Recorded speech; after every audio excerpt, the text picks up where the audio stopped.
Ladies and gentlemen, boys and girls, welcome to the start of the Grid Championship Series Season 4. My name is Stephen Koenig, and joining me in the box is Janneman Press. Janneman, welcome back to the Grid Championship Season 4. Absolutely mind-blowing, because this is turning into one constant that every sim racer can count on. We will see the Grid Championship brought to you by Mettlestate and RaceFace. And also, we've got a few other big things on the line that's to be announced. So, hold Q on that one. But, Janneman, your thoughts onto this? Good evening, Stephen. Yes, you've said it. And as the people have seen on Facebook, this is the big one. The one that everybody's been waiting for. We had to wait an extra week to get it underway, Stephen. As you said, big announcements coming soon. We'll have to, wait a little bit longer for that one. But tonight we're going racing at the Circuit of the Americas. We saw some brilliant racing last night in the sprint race. Unfortunately, we didn't see the end of it. But tonight is the main event. Hour and 20 minutes, 2 mandatory pit stops. What strategies are going to play out? I think things are going to get interesting. The battle for the lead is going to be epic. There's I think more than a handful of drivers that can fight for that first place in this race tonight. Yeah, it's going to be an interesting one for the drivers, and I can't wait to see what's going to happen, considering big prizes on the line, which we will get further into. But there is a prize pool that all the racers are going for. We have a Pro, we have an AM, we've got a stacked grid of cars, and round 1 at COTA, Circuit of the Americas, is going to be one for everyone to take a look at, and a very interesting circuit. Turn 1 being the trickiest, because you are literally arriving on the apex. Anyone coming out of the pits will be on that apex. So a very, very tight corner. Making your way through turn 1, you start working your way through the snake, trying to get a little bit more of a run. Right till turn 7, everything tightens up. You change down the gears into third, carry it all the way through, hold it into second, drive down past turn 11, flat out slipstream the whole way down the longest straight that we have into turn 15, hard braking into second gear, hang it into a left-hander. You got to go through a long right-hander to keep it all together. Work your way around into a very long right-hander before you hit the final 2 corners, where it's all about keeping the momentum up, hanging it in 4th gear, keep it going, drop it down into 2nd for the final corner, and accelerating back on the power here at Circuit of Americas, lying in Texas, might I add. We're going racing in Texas, my friend. But Stephen, on that track map, you can see that first sector, that S's. It's a very deceiving sector. They tend to tighten up on you one after the other. And then that long back straight that you mentioned. Now, we saw last night 2 different types of setups being used. One more a loose kind of setup with less downforce to give you that advantage down the straight. We saw cars with a little bit of higher downforce to give them the edge through the tighter corners. Now, I think we'll see roughly the same tonight. Guys, gonna go what they prefer to.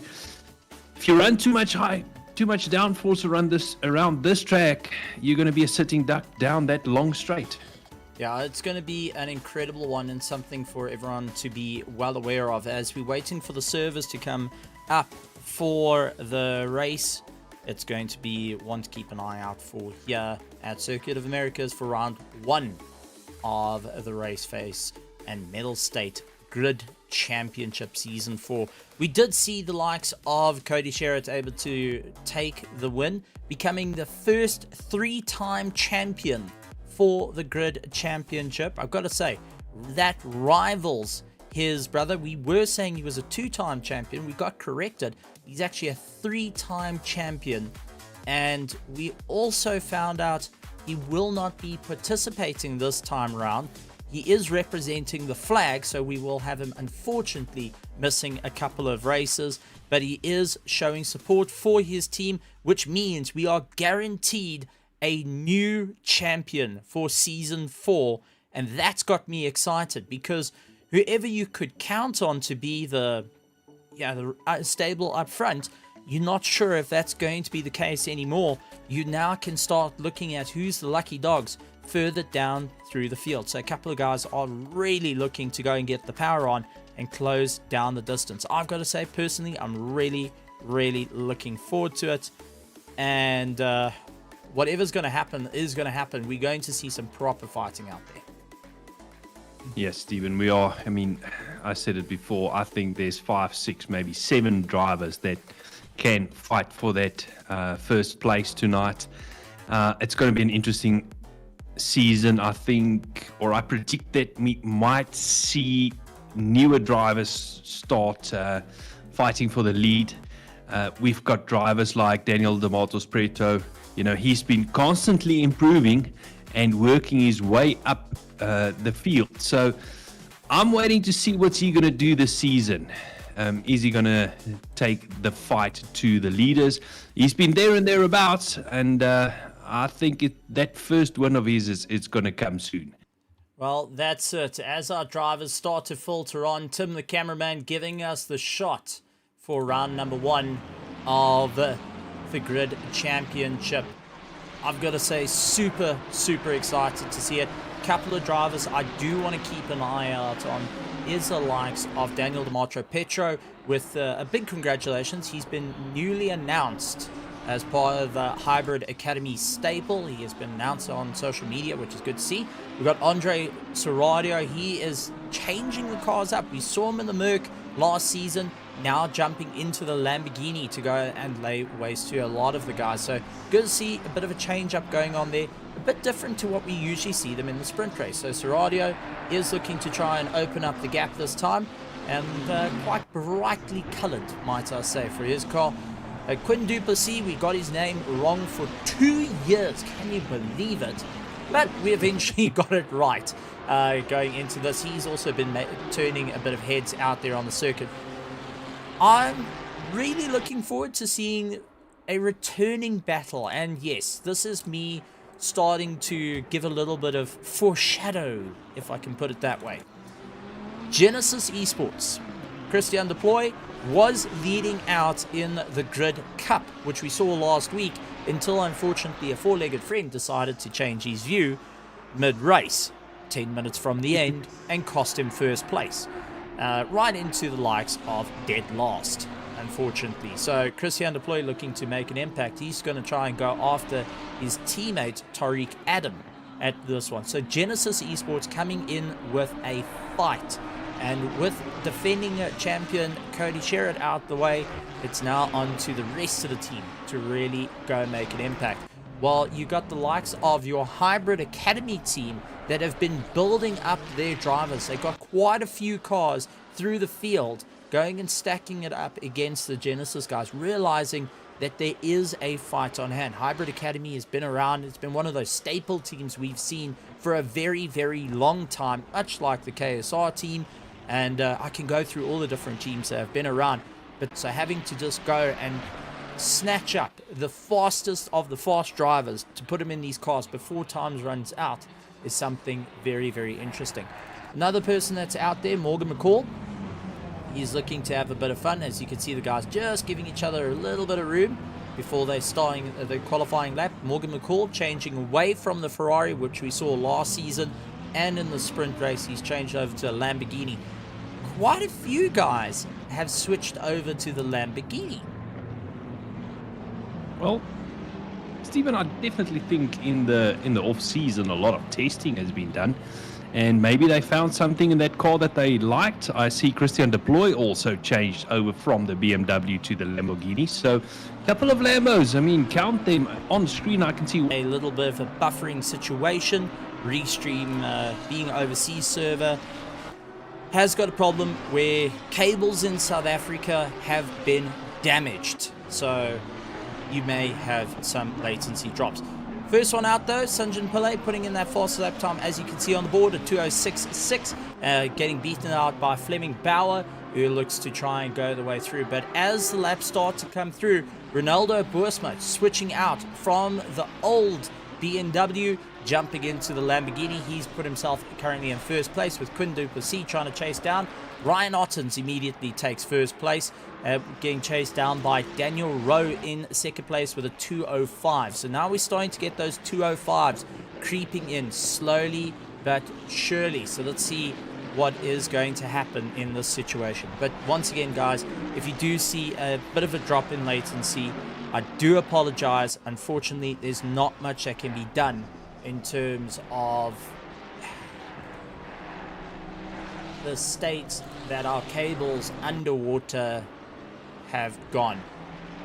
Could they've gone the way of the dinosaur or the way of the submarine?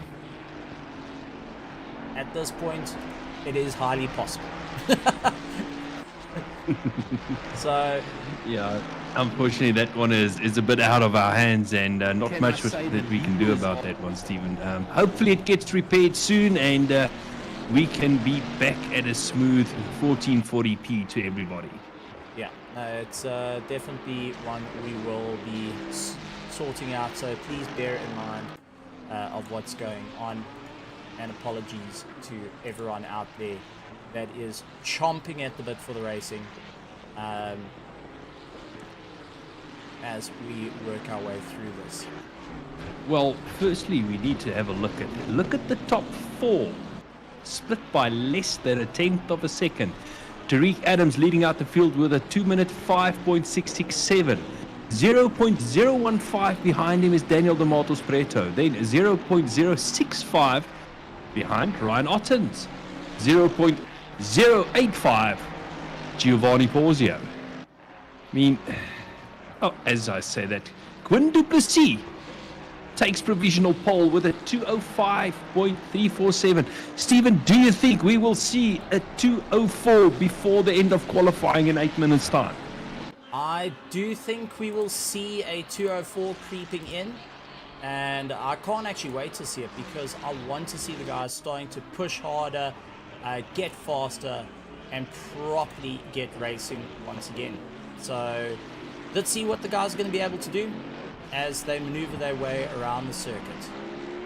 As we said, that Ryan Ottens goes and put in a 2:05.062. So we are less than a tenth away from the 2:04s. I think you are right. We're going to see it before the end of qualifying in roughly about 7 minutes' time. It is definitely close. I mean, you know, the top 7 separated by less than a second. Christian Deploy in 7th place. I think things are going to get interesting towards the end of qualifying. Times are definitely going to drop. Who's going to be in pole position at this stage? We've got Ryan Ottens. He's leading out with Daniel Rowe. That's an all-hybrid academy front roll. Rowe with Daniel de Matos Preto. He's just behind him. 3rd place, Quinn Duplessis in 4th. Quinn, I said we're going to get it right. We're going to get it right still for the next 2 years. Or get it wrong for the next 2 years. It's been drilled into us. Well, my apology. Giovanni, as you said, up into first place. He's 1 season old with the Genesis team. He puts himself into first place, but hasn't got a bit of backup further down through the field because, as you said, Ryan Ottens in 2nd place, Daniel Rowe in 3rd, Daniel de Matos Preto, who is part of the Hybrid Academy team, is lying in 4th, Quinn Duplessis in 5th, Nicholas Manuel in 6th place in that Scuderia Ferrari. We've actually seen Nicholas Manuel team up with the Project Vapor guys in the endurance racing, so it's interesting to see him out there. Further down, 7th place, Tariq Adam, trying to warm himself up and get going once again. Mahath Musa, Sanjan Pillay, Christian Deploy, part of our top 10. Ronaldo Boersma, Leclerc Besson, Jason McGregor, Fleming Bauer, Johannes Kraling, Jamie Reese, and just take a look, guys are all bouncing around as they're through. 18th place is Jude Neville, AJ de Kock, Henry Mayer, Bago Krobler, as we saw cars pouring out the pit lane.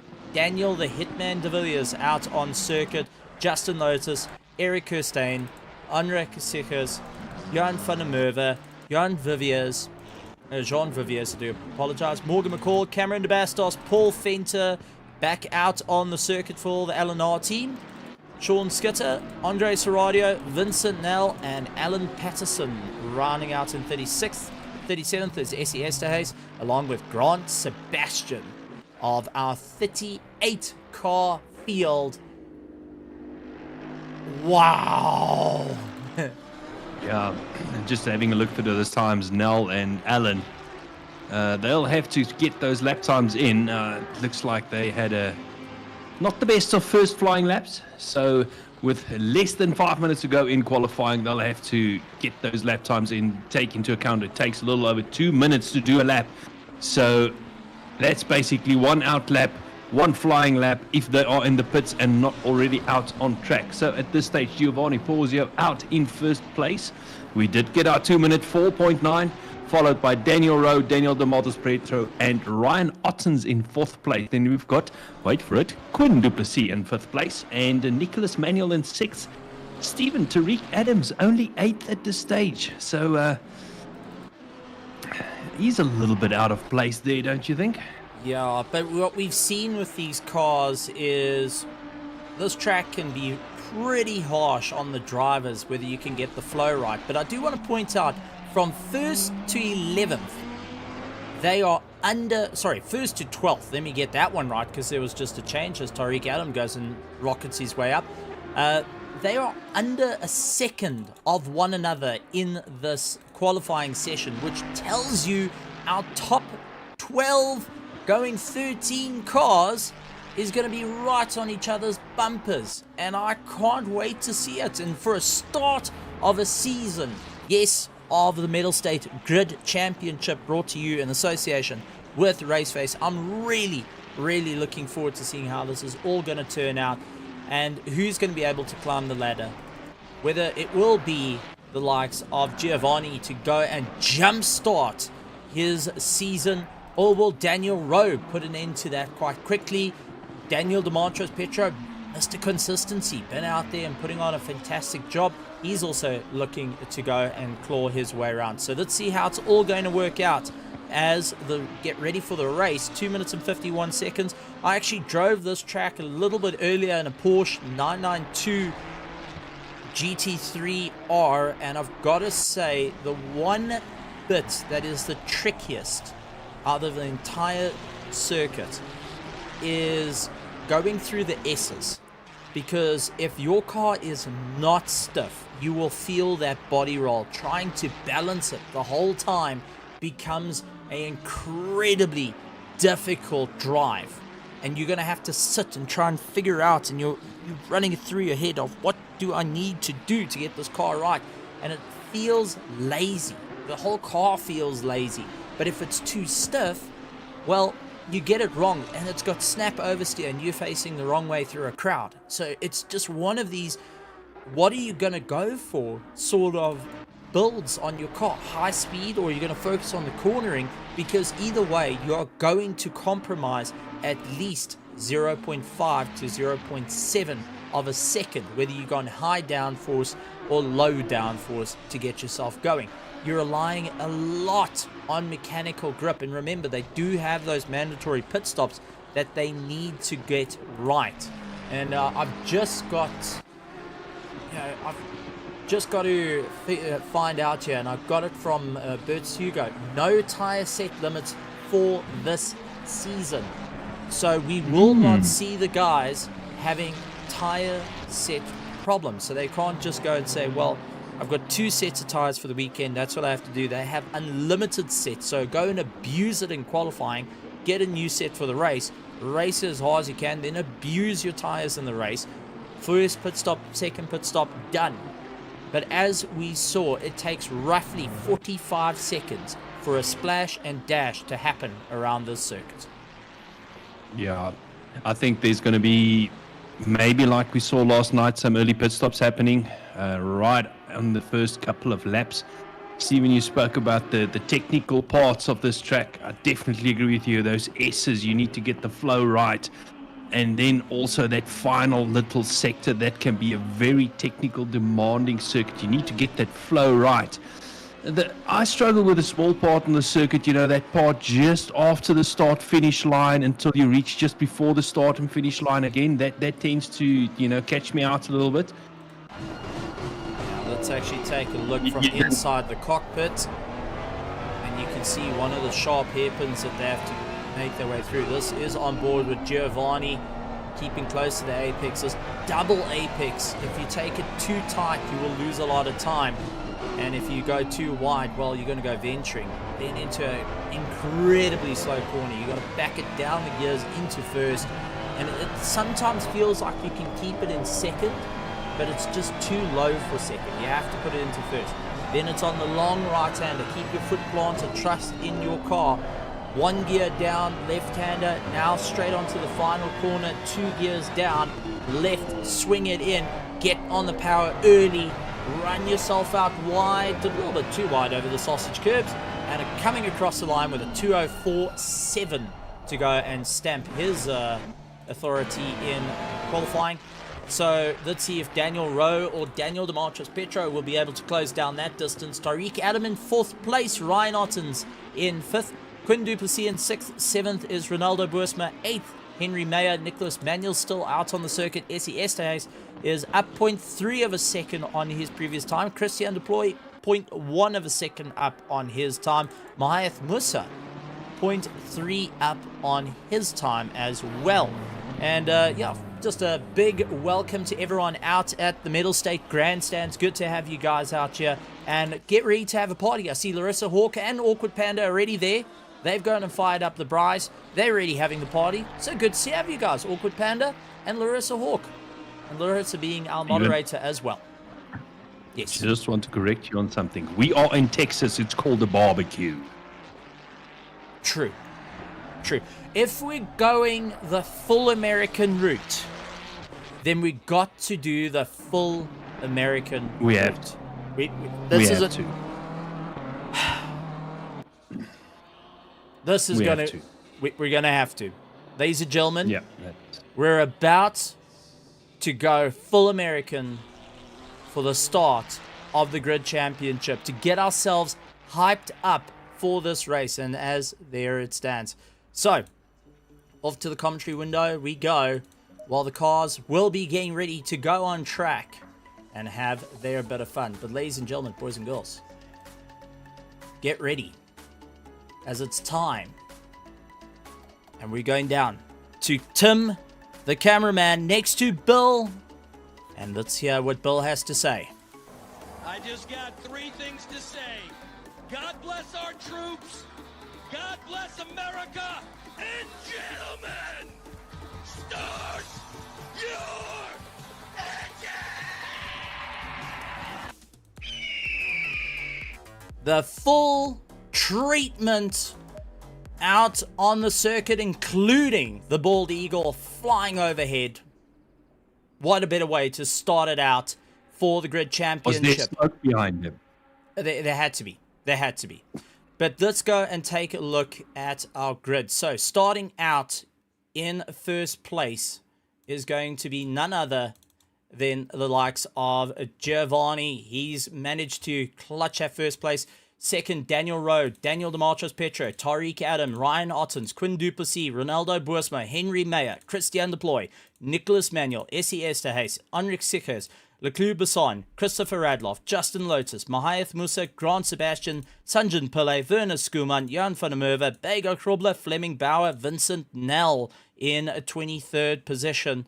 Then going further down, Janus Kraling, AJ de Kock, Paul Fenter, Ramona Yonker, Jason McGregor, Jamie Reese, Jude Neville, Morgan McCall, Alan Patterson, Daniel the Hitman de Villiers, Eric Kirstein, Jean Viviers, Cameron de Bastos, Sean Skitter, and Andre Seradio rounding out our field as we get ready to rock and roll for the first round of Season 4 here for the Grid Championship. We're glad to have you guys. Go and show that spirit. I want to see all the American flags. I want to see everyone get ready out there. Show your spirit, because it is time to rock, roll, and rumble here at it. I've got to say, this is the time to make it happen. Prize pool on the line. Massive sponsors to be shown. And gotta say, championships on the line. And what better way to start it with 2 teams that went and made life very interesting in Season 3 as they make their way through There's going to be the shot waiting for the hill. Jim will call green on the radio, and we will be racing. So, waiting for Jim. He's got the button. Come on, Jim. Stop doing this. We got to go, buddy. Everyone wants to go here at Circuit of the Americas for the Grid Championship. Round 1. Giovanni locked on that inside. Got to get the jump. Daniel Rowe's going to do everything he can. And green, we're going for a 1 hour and 20-minute race. Giovanni to the middle of the circuit. Take a look. Daniel Petro up on the inside, forcing the likes of Daniel Rowe out wide. Bit of contact going on as Tariq Adam jumps himself into 4th place. Ryan Otten's looking to come back at a fight as he sees Daniel Petro getting involved into the battle. Ryan Ottens, and take a look at Ronaldo Boersma. He's also had a leapfrog moment, clawing his way through. Quinn Duplessis has now got a problem with Henry Mayer, all behind him. Christian Deploy and Nicholas Manuel chasing them down as they battle their way through. Everyone filtering their way around the circuit. Now it's just about keeping the balance as they run through. So this is the race. This is the start. Are you going to start wearing down the tires? You haven't got a tire set limit to you. Now it is up for a full charge. Back up to the front though, Daniel Rowe all over the back of Giovanni Pausero, managing to close up under braking. Ferrari versus Ferrari. Pit window is now open, so pit stops do count. They got 2 mandatory pit stops. Daniel Rowe getting put out onto the marbles is going to be very, very careful into this left-hander. He's on the wrong side of the circuit. Giovanni going out wide. He's going to try and slingshot up on the inside. Will he make it stick? Oh, super, super close. And Daniel Petro having a problem as Ryan Otten's tried doing exactly the same trick. So the 2 teammates are having a go at one another. Ronaldo Boersma is watching this and busy coaching them, saying, go guys.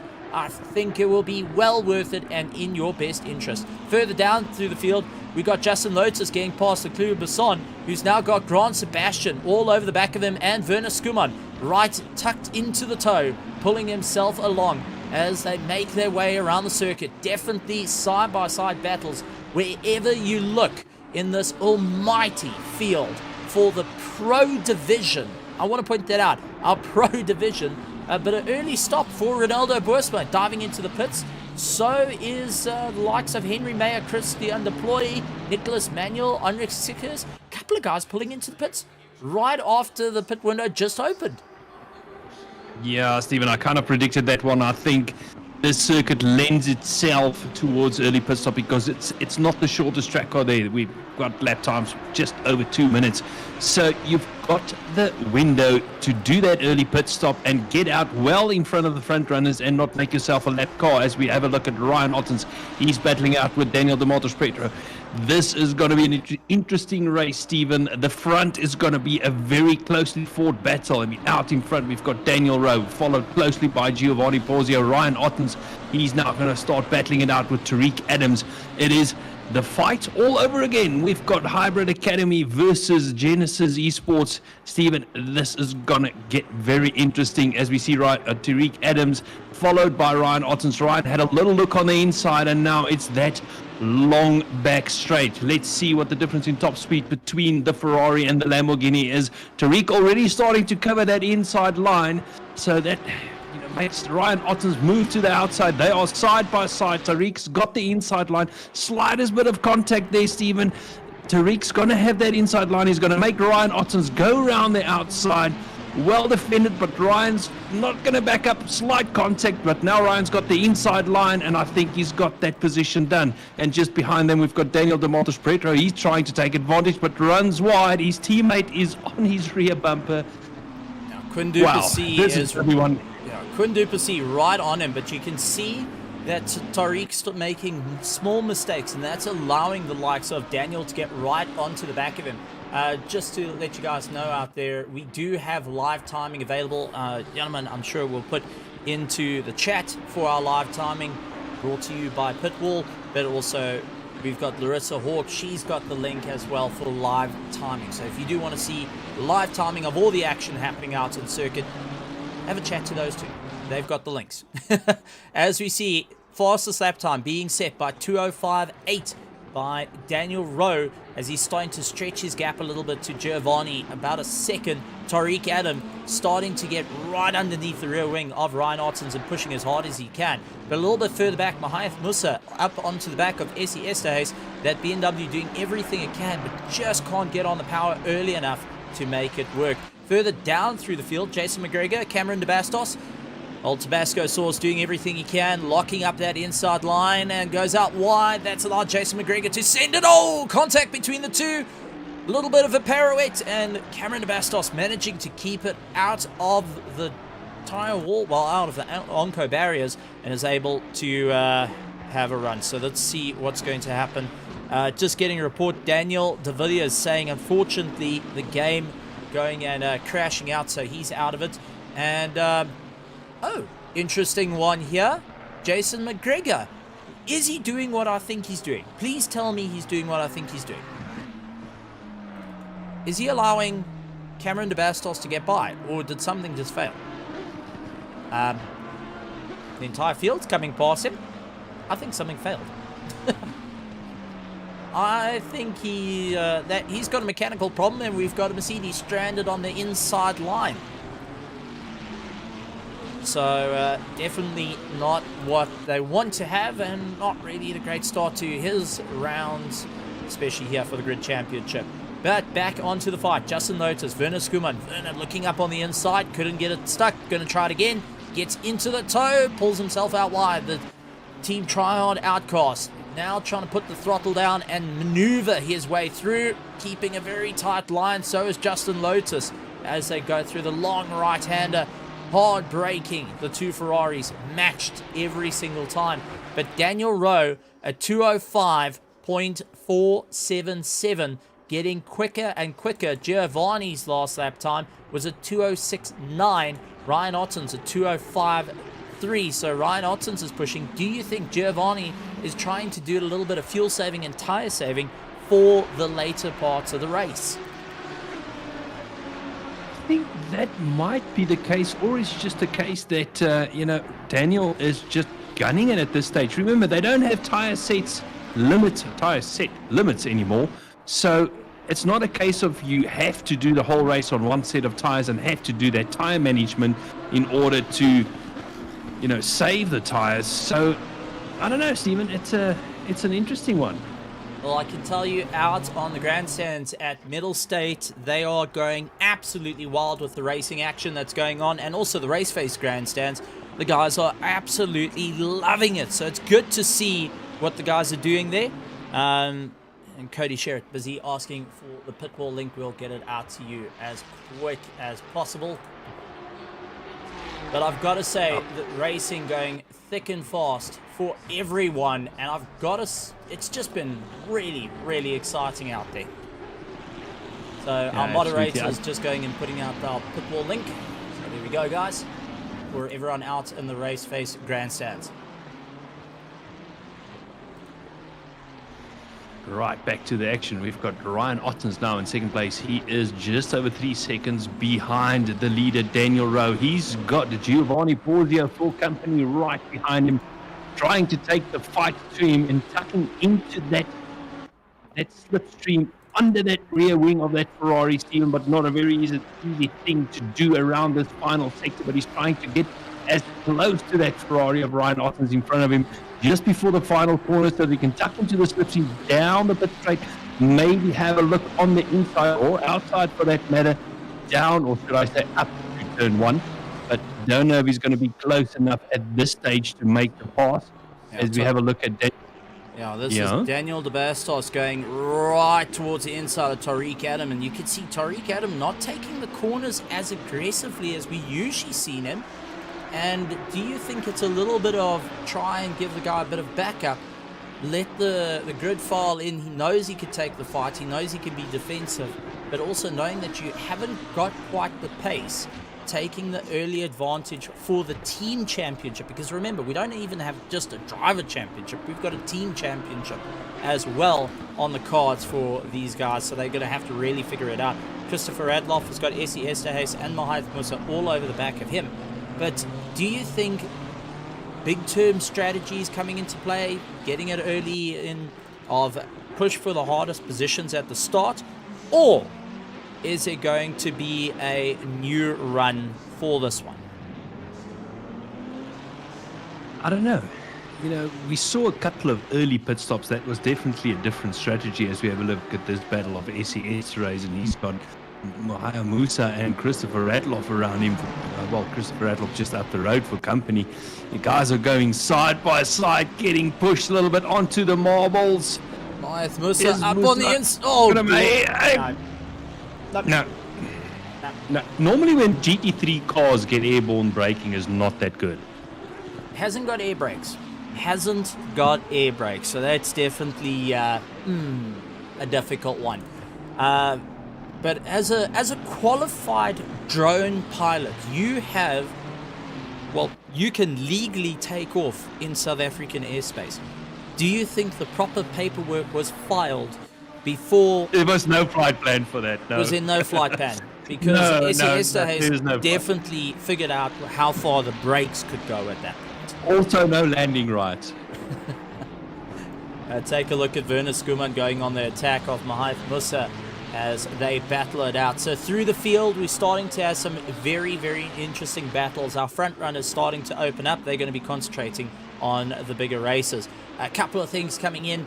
Is there some sponsors? Yes, this is the Grid Championship brought to you by Mettlestate and RaceFace, plus huge news coming down the line, so keep an eye out on social media. And I don't know if I'm allowed to say anything, but if I am, I'm going to have to ask both Larissa Hawk and Bertus to tell me that it's okay to say it before I say it. Whisper in your ear. That I need to have confirmation before I say it, but there is a prize pool on the line that I can confirm. Getting the rear end all out of shape. Sorry. No, it's all good. Werner Skuman, though, not too complaining about having that. Some good racing. No, it's absolutely tremendous stuff. Werner Skuman right up the rear spoiler, really pushing as hard as he can to just get in front of Mahith Musa, not having the legs on that BMW. A lot of people saying the BMW is a extremely quick car in a straight line, and you just got to try and find your way in the slipstream. But under braking has got a severe amount of understeer to deal with. So if you can just time it just right, you may be able to get past. We saw it happen for the sprint series, and there we go. Skuman trying to line himself up. Musa was a little bit skittish all over the show. And while these two are fighting it out, take a look at Fleming Bauer in the purple and silver machine. He's also closing down on the battle, seeing it's ahead. Mahith Musa catching onto the back of Justin Lotus. Justin Lotus right onto the back of Sanjan Pillay. So it's all starting to close down once again as they battle their way through. So, yeah, Larissa's saying she'll need to ask the boss first. So, yep, perfectly agree with that one. No, is that a no? If that doesn't give you a cue that something's happening, play the puzzle game. That's all I'm saying. I keep an eye on the social medias because it's going to come out and go wham and make you really want to come into the racing. But as you said, fantastic racing going on for the grid. And taking a look at the grid, it is a bit of a surprising choice of cars here. We've got a mix of Lamborghinis and Ferraris being the main staple of vehicles as the guys maneuver their way around. BMW, Mercedes, not too favored this season compared to last season. Why would teams go for the Ferrari or Lamborghini while going and avoiding those other cars? Janneman, you're one of the previous pro drivers of the Grid Championship. Can you give us a bit of insight? Well, Stephen, it's all about car characteristics, and not just car characteristics, but what type of tracks that they drive throughout the season.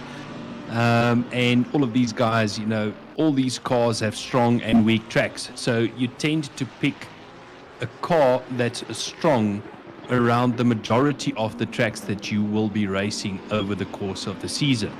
Now, the other thing I was thinking, you know, if you're sitting there in a BMW Merc and everybody around you is in Lamborghinis or Ferraris, you're sitting there thinking, what memo didn't I get? Yeah, that's definitely the thing to come in. And remember, the Ferraris are one of the newer cars that got dropped being the new Ferrari, the 2.9. And also the Lambo. The Lambo was also a new car, and the Porsche. But some would say the Porsche a little bit more difficult to drive compared to the other cars, having a lot more extremely strong at some circuits, but extremely weak at others. And that's what the guys have gone and done. They looked at the calendar, they raced around, they driven around all the different circuits in the calendar and said, right, this is the car that's going to work. And remember, our calendar, as we see Justin Lotus playing a little bit of Bugs Bunny off the curbs, and Sanjin Pillay going and having a fun time there. Side-by-side action. SES Day is going to try and go around the outside of Christopher Radloff.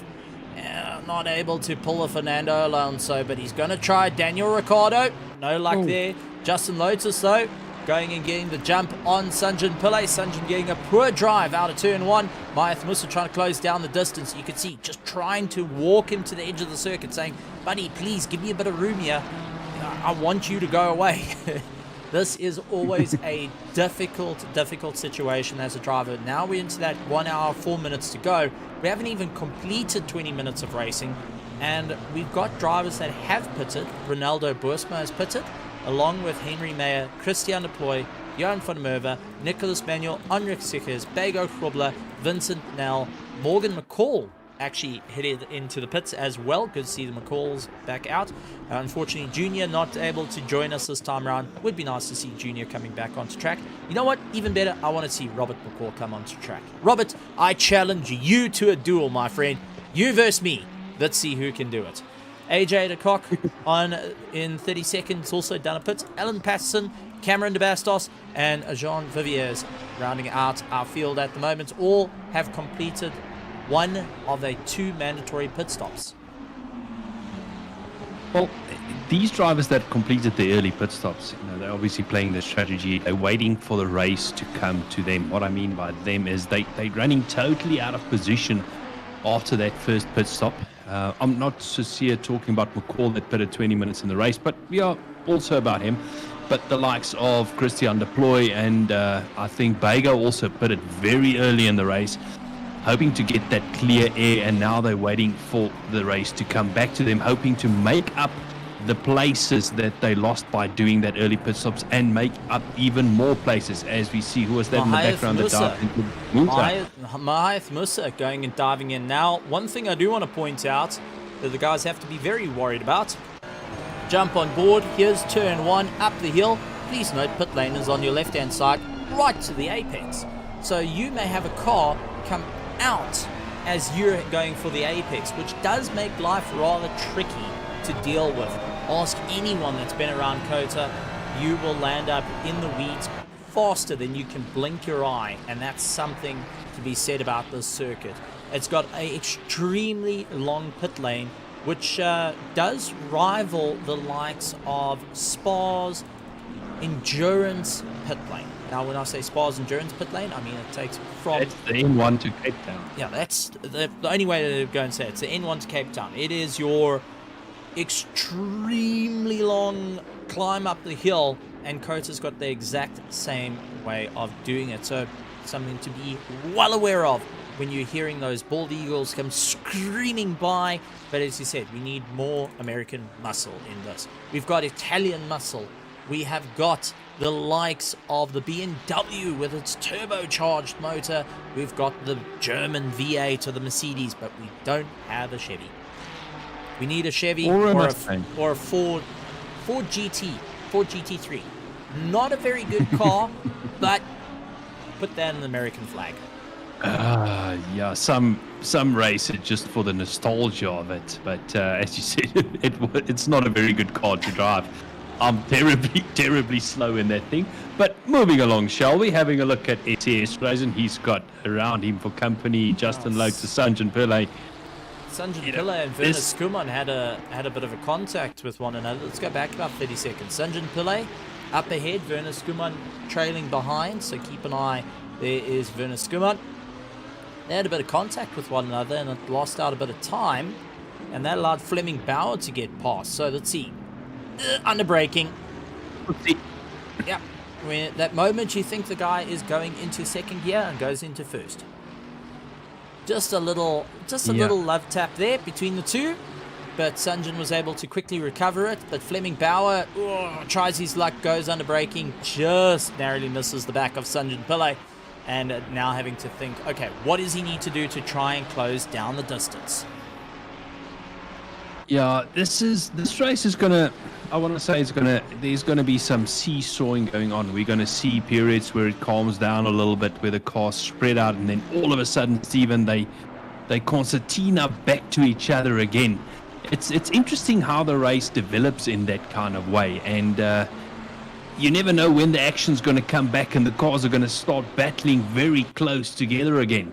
I mean, we'll have battles forming up and down the field again as the race progresses. Yeah, but at the moment, Daniel Rowe out in first place, Ryan Ottens in second place, Giovanni Pozzero dropping from first to third, but has got Tariq Adam, his teammate, right behind him, who's going to be hustling him a little bit to say, look, we've got to get away from Daniel Demartros Petro right behind us. Quinn Duplessis, he's all by himself, lonesome at the moment, but Christopher Radloff wishes he was by himself, going out a little bit wide. SESA is going to line up next to him as they make their way through, so Chris Radloff doing everything he can to try and keep the likes of that Ferrari at bay. The big mighty Mercedes AMG GT3 is really putting the hammer down to try and pull away. Justin Lotus looking to try and capitalize on it with Werner Skuman being pulled in tow. But Essie on to a proper fight. A little bit further down, 14th and 15th position. Jamie Rees, Ramon Yonka. We don't get to talk about them too much, so we're going to show the Mountain Circuit as they also having an absolute ding-dong battle of note. And in the world of NASCAR, biggity boogity biggity, we're going racing. Yeah, two sister teams battling it out this evening. Oh, it looks like Reese got a little bit of a bad drive through the second last corner. That allowed Romano Yonka to close it right up to his rear bumper, tucking into that toe. Now we wait for turn one. What's going to happen? See, Reese is already defending that inside line. He does not want Yonka to take that inside line. Yonka's going to brake late, try and go round the outside. Oh, Reese got a little bit out of shape. Now Reese going and trying on the everything. inside. Oh, Yonka going back at him after the Nope, fight. still side by side. Oh, a bit brave through the S's. Done that. Didn't work out so well. Done it in a single-seater. Done it in a GT. I got to know my competitor all too well. As Reese going under braking, losing out. That's allowed Ramon Yonka to go past and getting around him. But that has also allowed Eric Kirstein to close up the distance as well. So Eric Kirstein right into the toe of Reese and is pushing as hard as possible to try and get a little bit more of a run as they make their way through. 1 hour going to be the 1-4. It's 57 minutes. We do predict at 45 minutes the guys will be pitting. Morgan McCall, though, is in the pits from what I can see. But no, Morgan McCall is actually retired out of... No. He's retired. I've lost him on my lap boards.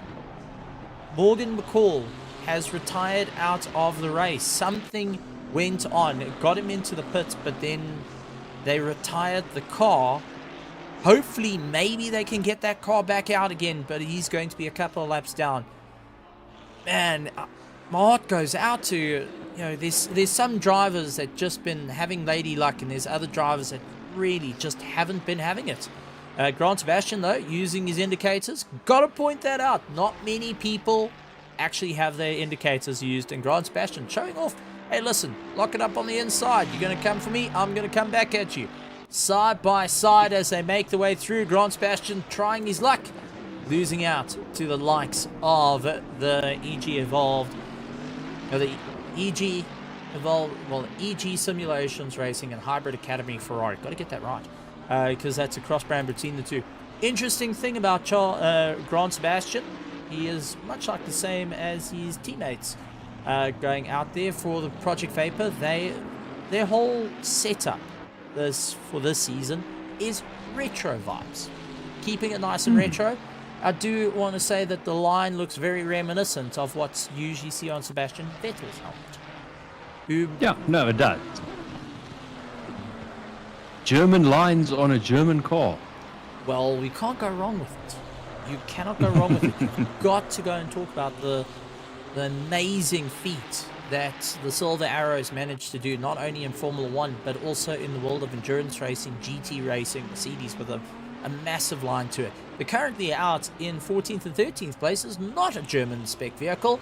It is 2 Ferraris going and hammering and tongs at it, with Eric Kirstein closing down the distance. Romano Jonker just ahead, but now he is going and creating the slipstream for Jamie Rees and Eric Kirstein at this moment. So he's punching a hole in the air, as it looks like Rees going to look to the inside line, going to go a little bit late on the brakes. White flag being waved, which signals a slower car out on the circuit. They're realizing something is not up, so our marshals just pre-warning our drivers of, listen, you may have imminent something in front of you. Yellow flags, be cautious and be prepared to stop. Red flag means we're stopped. Green flag here means go. And checker flag means that it's done and dusted. Or if you go into the other world, yellow flag means someone sent it too hard. White flag That's what means, I wanted to say. yeah. White flag in terms of final lap, it means you have 1 lap to send it. Green flag means send it. Red flag means they sent it way too hard. Stop sending it. Stop sending it. It's done and dusted. And if you see a black with a black flag with an orange dot on it, means it's you sent it far too hard. Yeah. So you have a look. Rees having a little look on the inside, but deciding against it. So he's just following Romano Jonker, but behind him, Eric Kirstein is slowly but surely closing that gap to make the 2 Italian car battle a 3 Italian car battle. 3 Ferraris battling it out for 15th, 14th, 13th, 14th, and 15th. Let me try that one again. But I do want to point out it is creating a concertina effect. Now, this is something we do see where the guys are fighting it out. As soon as you get into a 3-car train, you get this concertina effect where the car behind has no room to go past. So it's something they need to be aware of. So this is playing a little bit of a long game, but up into 17th is Ronaldo Boersma. Bear that in mind. He has completed one of his 2 mandatory pit stops. We now 53 minutes left of the race. 45 minutes we did say that the guys were going to go for. We saw some attempt a last minute pit stop at the end of the race last evening. Well, yesterday, unfortunately, due to internet lines going down, we weren't able to see the end of that GT3 sprint series, but ultimately it came down to pitting too late comes into an issue, much like pitting far too early. So let's see where it's all going to work through. But I know there's guys going to be chatting, figuring out. There is team managers behind the scenes going and talking about what do they need to do to make it all work. Daniel Rowe, though, out in first place. Got Ryan Ottens for company in second place. Ryan Ottens currently holds the fastest lap time of the race at 2:05.3. Very close to that 2:04, the elusive 2:04. He's got Giovanni trying to close down the distance to him, but Giovanni's taking a look in his mirror. Tariq Adam is there going and telling him, listen, keep going, buddy. You need to just keep the pace up. Keep it strong. Daniel Demartros Petro is going to lay in the pressure soon enough. Quinn Duplessis right behind. Christopher Radloff, then Justin Lotus, Werner Skuman, Sanjin Pillay also in a fantastic run. Fleming Bauer, Romano Jonker, Jamie Rees, Eric Kirstein and Jude Neville have come across the line. Couple of guys coming into the box. Johannes Krayling coming into the box. That's allowed Ronaldo Boersma up into 16th position. Henry Mayer into 17th. 18th, Christian Deploy. Johan van der Merwe. Nicholas Manuel coming past. Henrik Sikkers. Bago Krobler also going and launching his way through. Mahayev Musa behind in the BMW has also got his foot on the gas. He's trying to close down the distance. Vincent now. Johannes Krayling coming out but just losing out the positions ahead of him. He's going to have to battle his way through the field. SESA's in a 26th position, sees that Johannes just came out of the pits. Paul Fenter chasing him down from behind. Leclerc Basson, Grant Sebastian, AJ de Kock, Andre Serradio, Alan Patterson has got Cameron de Bastos right behind him. Interesting one going here. Evolved Racing right onto the back of one of our older teams that have been here at RaceFace, the PWSR car. Alan Patterson, our fellow commentator, now has our fellow chatterbox. It's always fun to have a chat to. Cameron de Bastos, who's right on his heels with that McLaren. And Jean Vivier's rounding out the field at the moment. He's just keeping himself out of trouble. 34 cars still circulating at this point as they fight their way around here for round number 1 of the Grid Championship, brought to you by Mettlestate and RaceFace. And there's so much news coming down the pipeline. I so badly want to say something, but it's up to our social media guys to do it. So go and make sure that you take a look at Mettlestate on all their social medias, including their YouTube page and out on twitch.tv. Go and look up Mettlestate on twitch.tv. And also look up Mettlestate out on YouTube. If you're liking what we've got here, hit the subscribe button along with the bell notification icon. Give us a thumbs up if you're liking it, a thumbs down if you're not, and drop us a comment as well. Why not? Because we love to have the interaction of the crowd, especially you guys in the grandstands watching the amazing action that's happening. Ronaldo Boersma making his way past Jude Neville, was able to get on the gas a little bit earlier, and now Jude's going to try his best to go up on the inside, unable to go late on the brakes.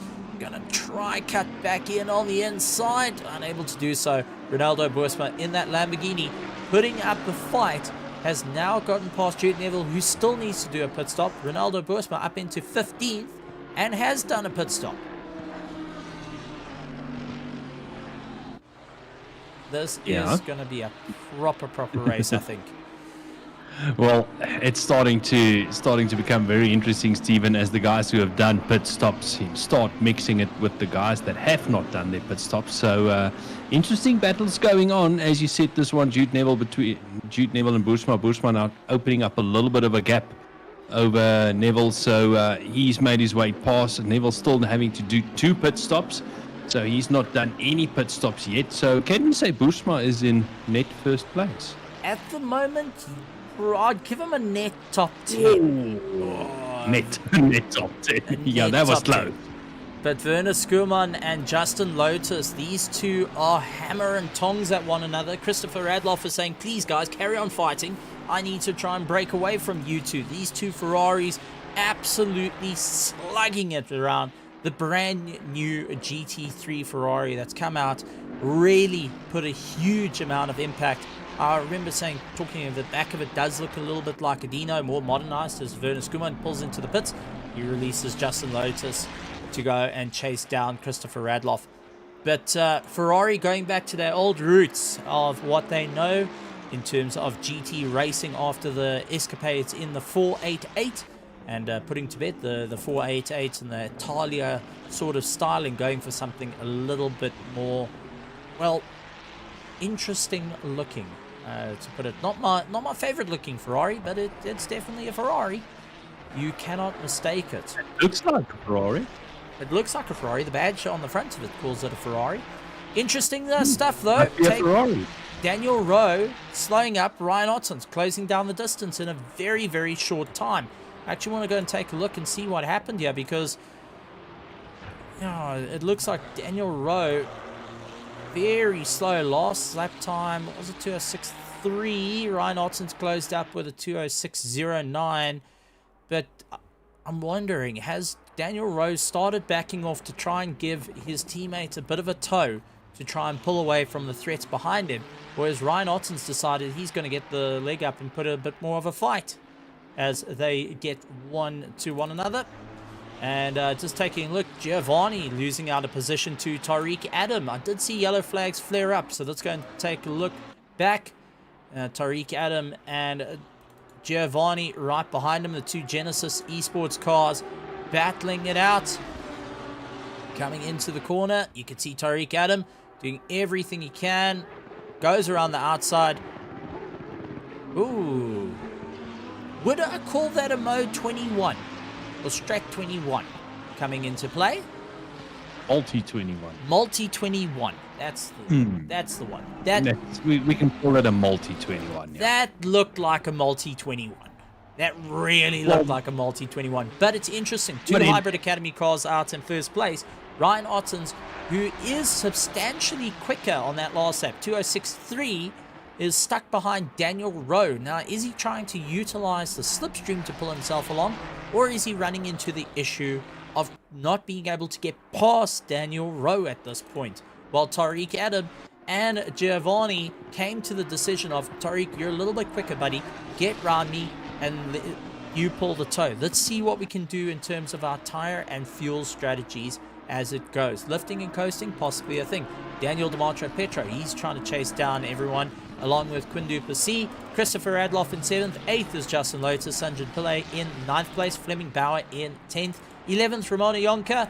Jamie Rees out in 12th position. Ronaldo Boersma up into 13th, ahead of Jude Neville in 14th. 15th is Henry Mayer, followed by Christian de Ploy, Johan van der Merwe, Nicholas Manuel, Andrik Sichers, Bego Krobler, Mahath Musa, Vincent Nell, Essie Esterhays, Paul Fenter getting ahead of the likes of Leclerc Besson. Looks like Johannes Kreiling back into the pits as well, so he's getting himself sorted out. Will Grant Sebastian come by and take a position? I think he will, as he gets past Kreiling. Now, what is Kreiling trying to get the second pit stop done and dusted? This is the 45-minute mark-ish, 44 minutes and 40 seconds, if we're really working it down, where we would see guys making those second pit stops. Janneman, your thoughts onto that, especially, seeing how far the guys are down the field. Well, this is the time if you want to pit and put a new set of tires on, and basically split the race into two halves to try and kind of get the best out of both worlds, not have both sets of tires running down too far, maybe a little bit too hard on the tires, and you want to split it in two.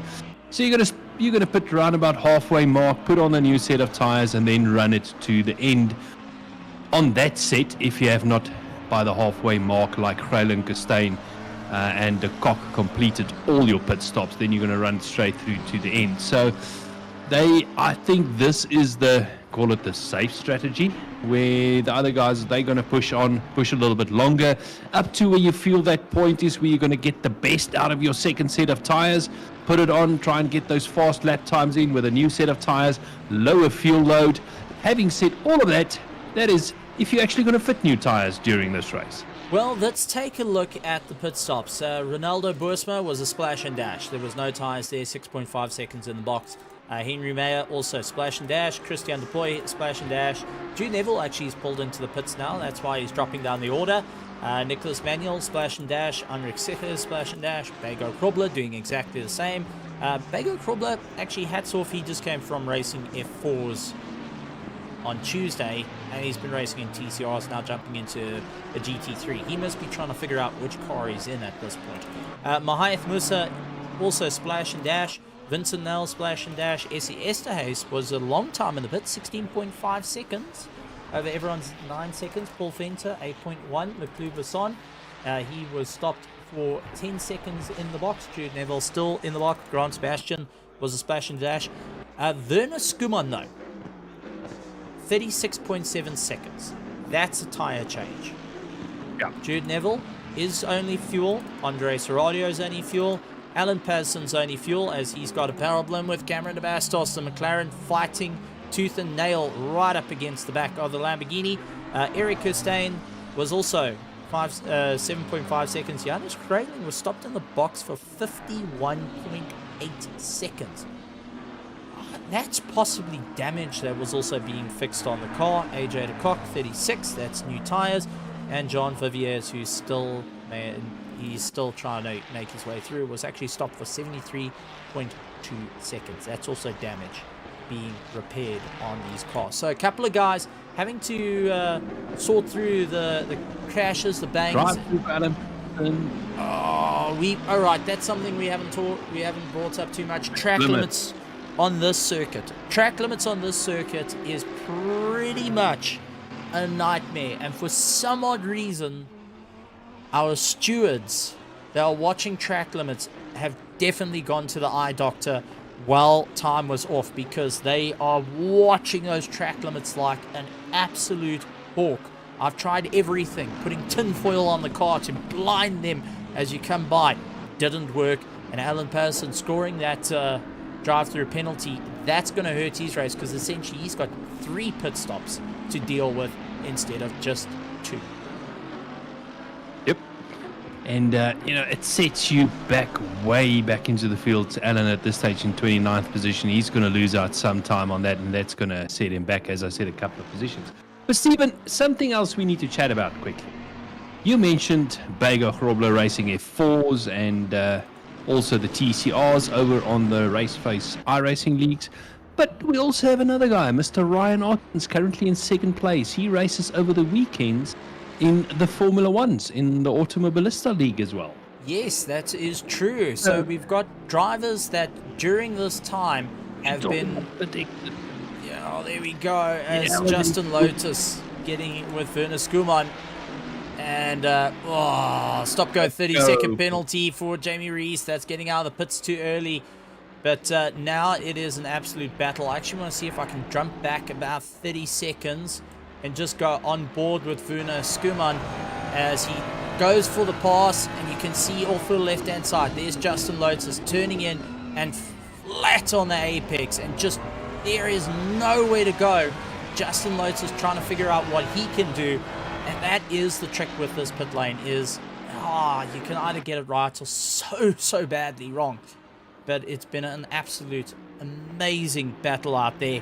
It's always going to be an amazing battle. But yes, going back onto the drivers, going and trying out different things. They are going and changing their repertoire, adding to it. Not only GT racing that they're looking to win championships of, but single-seater racing, touring car racing, trying out different sims other than Assetto Corsa Competizione, trying out iRacing, trying out the likes of Automobilista 2, F1 2023. I mean, the list goes on and on and on. And these drivers all utilizing their skills that they have learned in other sims and other forms of motorsport to go and better their racing. And it really does show.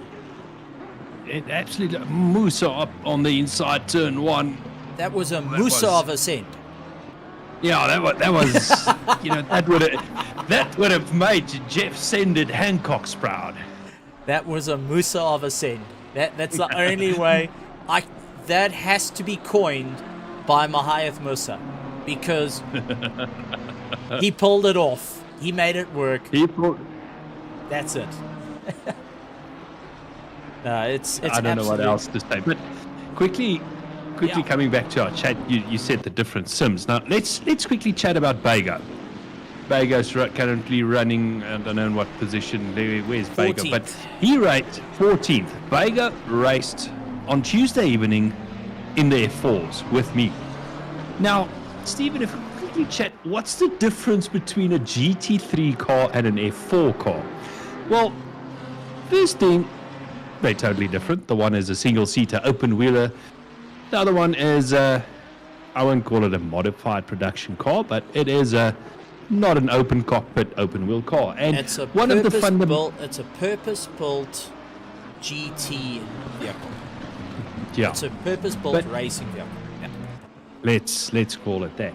But one of the fundamental differences between the two cars must be the braking. If you're going to brake in an F4 like you brake in a GT3, what's going to happen?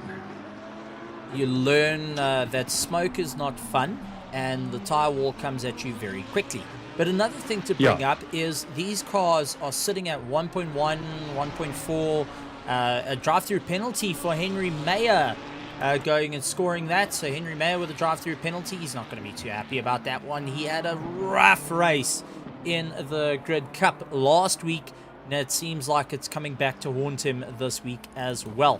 But yeah, talking about 1.4 tons versus a single-seater of 400 kilograms that you have to deal with. Completely different set of cars, much like the other guys jumping into F1s, touring cars, each requiring different tactics to be used. And I do want to point out, we do have, contact, Vincent L, SESA, Vincent L turns it around, facing the wrong way. As everyone had to go for a bit of avoidance there. That is Daniel DiMartro Petro and the likes of Alan Patterson, who had to take a very, very deep breath. But interesting to see, before we jump back to that, Daniel Rowe, Ryan Ottens, they down in 9th and 10th place doing their pit stop. Tariq Adam taking first place and now stretching his legs. We've seen this before with Tariq Adam. He stretches his legs before he gets into the box, try and maximize the gap. Giovanni in second place is keeping the toe. And you've got Quinn Duplessis coming by. He's in third place. Christopher Radloff in fourth. Fleming Bauer in fifth. These 5 are yet to do their pit stops needed. They needed to do 2 mandatory pit stops. They haven't even got 1 done and dusted as yet. So this is going to be very, very interesting. I know that out on the grandstand, the guys are keeping a very, very close eye on all the action that's currently happening. Nicholas Manuel, though, is feeling the heat behind him.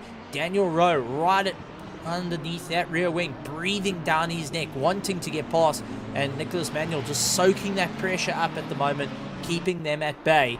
They've all done 1 pit stop, so it is fighting for position. It isn't like you're trying to find a losing battle here, but he is trying to make some ground. Daniel Rowe, though, looks to the inside, backs out of it. Ryan Ottens, you can also see, following the snake along as he slides his way around, trying to figure out what's going to be the right opportune moment for him.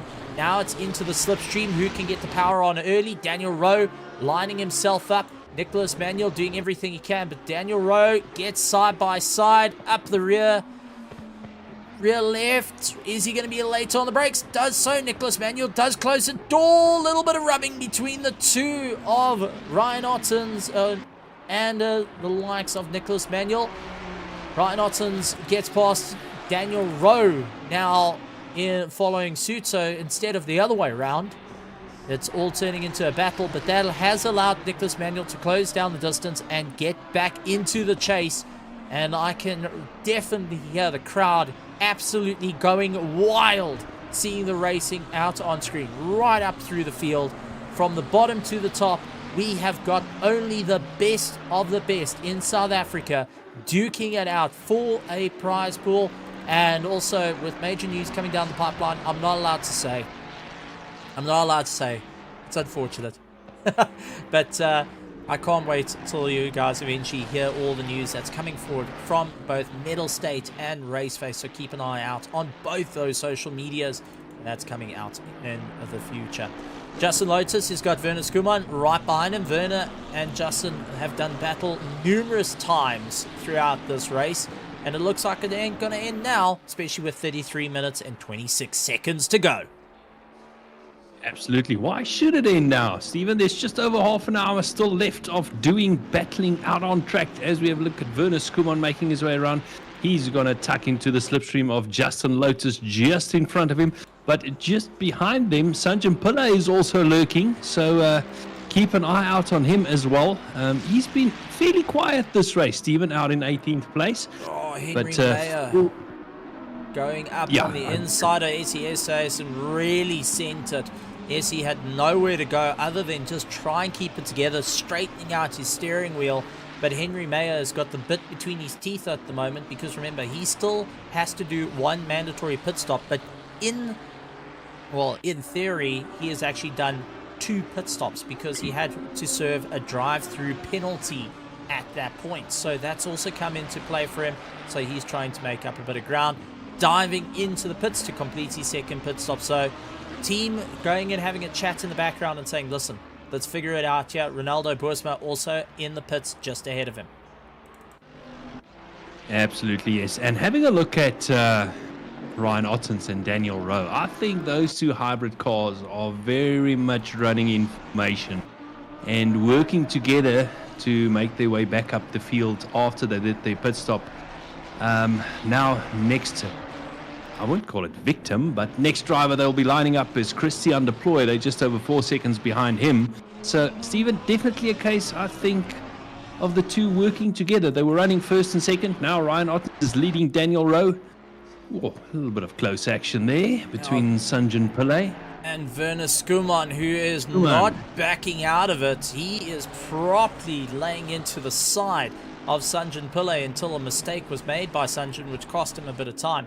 But you can see the drivers getting a little bit of elbows out. And as we said, this is the best of the best in South Africa for Assetto Corsa Competizione. The guys, if you want to be at the forefront of racing in Assetto Corsa Competizione here in South Africa, this is a championship to be in. This is where you can test your mettle and see what you can do in a South African championship. Yes, we all love the onlines, we all love going around the world, but nothing is more exciting than going and squaring up against your fellow South Africans and seeing where exactly do you stand amongst them. And these are the same guys that go and represent the flag every single time they go out in service. We have previous champions. Let's go back through it. We have Zar Essa, who has done a phenomenal job. Ryan Ottson's actually putting in a phenomenal job now. 2:05.355 as his quickest lap time, being the quickest lap time of the race. But we had Zar Essa go and represent South Africa numerous times. Jordan Sherritt represented numerous times. Alec Ilson also came through here. We have got Cody Sherritt, Jordan Sherritt. They have also represented. Jordan Sherritt actually is a factory esport driver, as far as I'm aware of. And Alec Ilson is the manager of one of the teams. As we see, this is Justin Lotus. He got it all types of wrong to get himself twisted around. And going to be hurting his tires big time for this one. Through the long right-hander. Got to keep the throttle in. Wait for it. Oh, jumped over the curb. Oh, too much curb. Oops. Oh, well done, actually, to keep the car under some sort of control and not come back on track, Stephen. But that list goes on. You've got Luke Addison as well. Yeah. So, I mean, the list just goes on and on and on. The drivers that have raced in this series that have gone on to represent South Africa. Nicholas Manuel now with a drive-through. Oh, track limits are starting to become an issue. Yeah, that's it. And as you said, Luke Addison also is being amazing, you know, in terms of he's gone and represented. Tariq Adam currently also represents as well the Genesis Esports team racing out in the SRO. So let's keep an eye on it as they make their way through the race. But as you pointed out, Nicholas Manuel with that drive-through penalty, that is going to hurt. And let's see how it's all going to make its way around the circuit. Is that going to drop him further down the order? Will they be able to go and salvage some points to it? Remember, this is an 8-race championship that the guys are going to have to go through. And it's all a battle to the line. So every point counts. Ryan Otton's a 2:05.350, taking a 0.05 of a second off his time. So if you want to talk about working infractions, well, we're getting to that point. And Luke Addison going to say my pronunciations. Yes, they are extremely special. I will not deny that. We special, okay? But also, I just want to give a big shout out as well. With only 28 seconds to go, there is something happening over at the Mettlestate side, so I do recommend going and taking a look. 28 seconds. Race over. Oh, 28 minutes. I do apologize. Jeez, you know, this whole race is flying by a lot quicker than I thought. But it's something I do want to highlight that Mettlestate is currently doing, and I do feel that it's close to many of our hearts. Gender-based violence is a thing that's been happening for many, many, many years. So Mettlestate has teamed up with a lot of local streamers to go and have a donation to gender-based violence. So guys, go and take a look out on it and go and support. Whether it's R1, R2, or R1,000, that's up to you. But go and show the support, go show the love, and show off why the sim racing community is not only the fastest, but we've got the biggest hearts out here as well. Because, I mean, let's be honest, we drive the best things. Have a look at this battle. Stephen Christian deploy, Ryan Ottens. They are now right onto each other with Daniel Rowe just right behind him. Remember I said to you they're going to have him in their sights? It's happening out on screen. So Christian Deploy now has 2 Hybrid Academy cars behind him that he needs to deal with. Yeah, Christian Deploy now having to go very defensive, locking down the inside line. You can see Ryan Ottens just leaning on it as much as possible, trying to force a mistake up on the inside. Christian Deploy going to try and do a bit of a cut back. Gets past. Oh, contact! Ryan Ottens trying to come back onto the track, unfortunately clipping the rear. Let's see if we can get a helmet cam of that as he goes through. He does drop a wheel out on the dirt, well, off the AstroTurf. Gets the run up on Christian Deploy. Christian sitting in the middle of the circuit. And, I mean, this is something that you do see quite often. Christian not giving too much room for Ryan Ottens to get past, which is fair, it's legal. And then trying to come back on the circuit. Unfortunately, Christian Deploy was just so close that there was no room to go. and now having to play a little bit of a catch-up. That does change their strategy out a little bit, but one has to wonder, was there any damage done to Christian Deploy's car on light aero damage? On the other hand, though, Daniel Rowe, after seeing it, he's made a position. Yeah. Well, he's made 2 positions because he already got past Christian Deploy. Now, the other thing we need to keep in mind, when they did their first pit stop, Ryan Ottens was about 7 or so seconds in front of Tariq Adams. So, will he still have that second place, or will he now become under serious pressure from Tariq Adams that was running in 3rd place before the pit stops had to happen, now in 1st place, but he still needs to do both of his pit stops. So is Giovanni Pozzero and Quinn Duplessis, both needing to do their last 2 pit stops with 25 minutes on the clock. Ooh, cutting it fine. Here's another thing. Yeah, but 25 minutes left on the clock. Tariq Adams, Pozzio, and Quinn Duplessis. Time starting to run out to fit new tires. So, are they on a 1 tire set strategy for the whole race, Stephen? I think it's the case. Because with 24 minutes and 38 seconds left of this race, the guys having to really slug it out. Putting tires on now will be detrimental. Remember, it takes 30 seconds to put a set of tires on.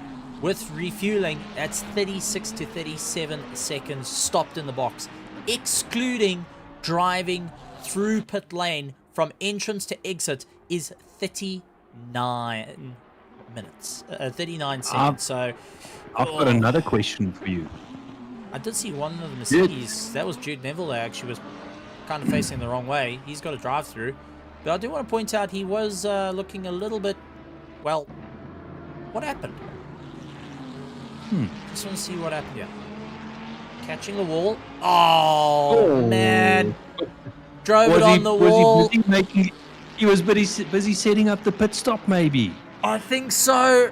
He was looking to his left, not his right. Got it into the wall, and that also impacted with damage on the car and as the well. Pit crew stands hands on their hips. Oh, man. Ferrari's ex-pit boss, Bonotto, will be very impressed with that one, I'm sure. Christopher Adloff all over the back of Nicholas Manuel. Yeah. Did Ryan Ottens and Daniel Rowe fit new tires on their last pit stop? Daniel Rowe, 32 seconds stopped in the box. New set of tires. Ryan Ottens, 32 seconds. They fitted new tires. They've got new, fresh pair of tires. It's going to be close. It's going to be close. They need to make up that time out on track if they lost fitting those new tires. At the moment, I mean, Daniel Rowe doing his last lap was a 2:05.5, and Tariq Adam a 2:06.9 as his quickest lap time, as his last lap time, and Ryan Ottens at 2:05.2. So they are really trying to make the distance at this point. But Nicholas Manuel, who has got Christopher Radloff trying to look for the inside line, and let's see what's going to win here. Hard on the brakes. Nicholas Manuel going to try and get it deep into the corner. So does Christopher Radloff, leading it off just a little bit earlier. And that's allowed Christopher Radloff to get past Nicholas Manuel, who's not going to give up without a fight as they chase down. Jan van der Merwe has got Ronaldo Boersma onto his tail. McLaren versus Lamborghini. Middle of the circuit, though.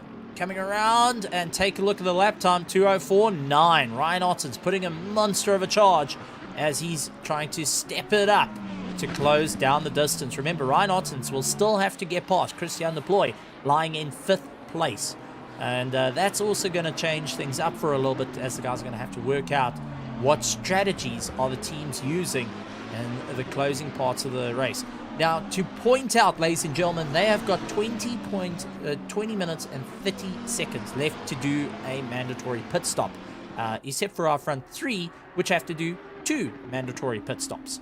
So in 20 minutes, they have to do 2 pit stops, which is going to cost them over 80 seconds out on the circuit. 1 minute and, 1 minute on this track is already a problem, considering the lap times are sitting at those 2:05s, 2:06s. Any time lost in the pits is going to hurt you.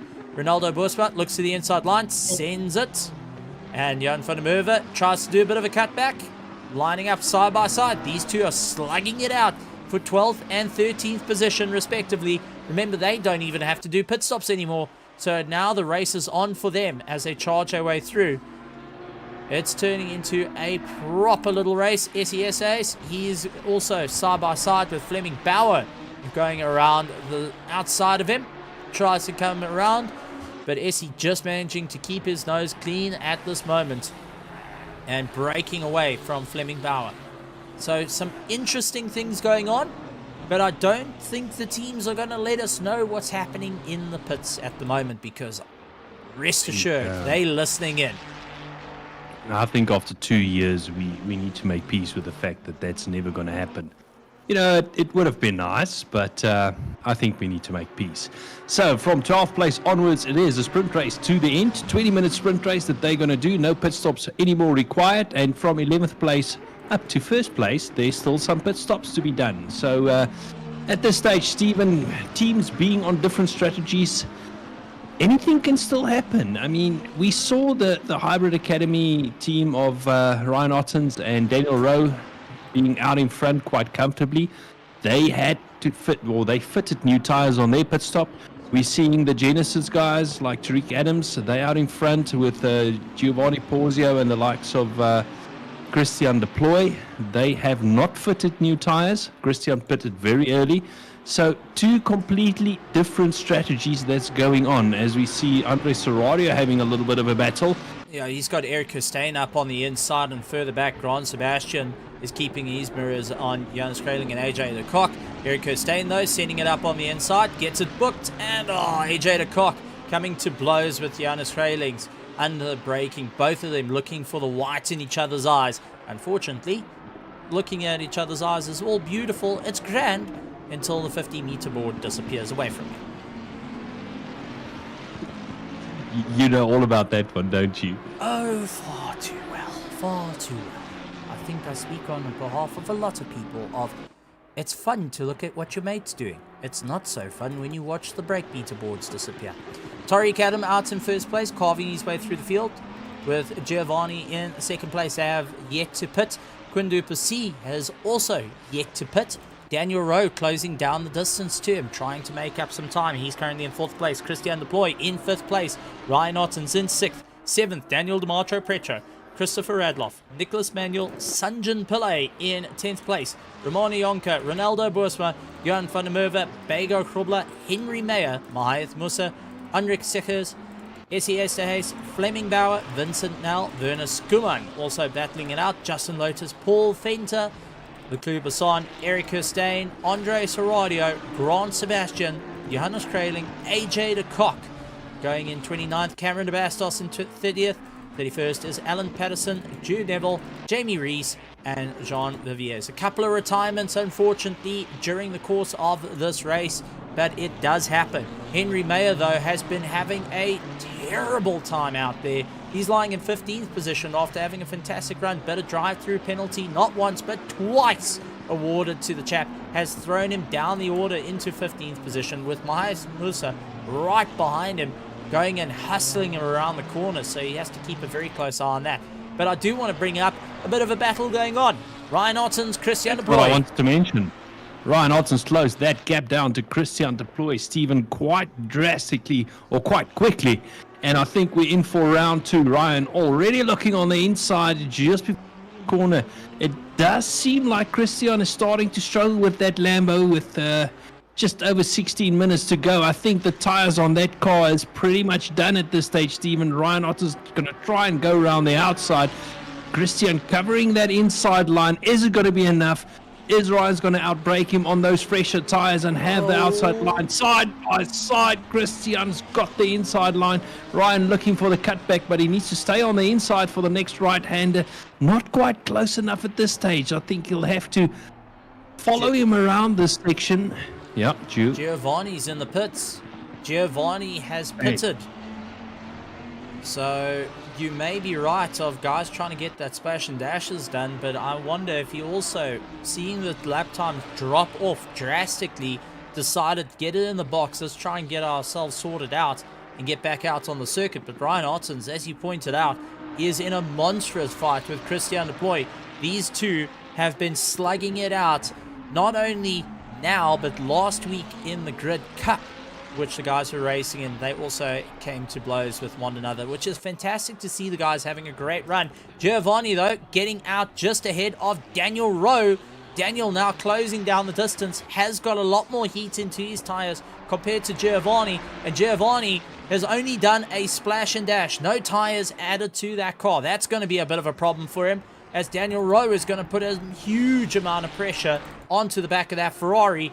Christian Deploy trying to close down the distance to his teammate to go and give a little bit of backup, but he's also got a problem with Ryan Ottens right behind him. So only 2 cars needing to do their first of their 2 mandatory pit stops, and everyone else still needs to complete the last of their pit stops. Do you think we're getting it left till late? Tariq Adam is only 10 seconds ahead of Quinn Duplessis. Giovanni, yes, is 33 seconds away from second place, but Daniel Rowe is right behind him. Christian Deploy, he's doing everything he can. He's 5.7 seconds behind Daniel Rowe, and has got Ryan Ottens right behind him, trying to snap the toe now into the marbles.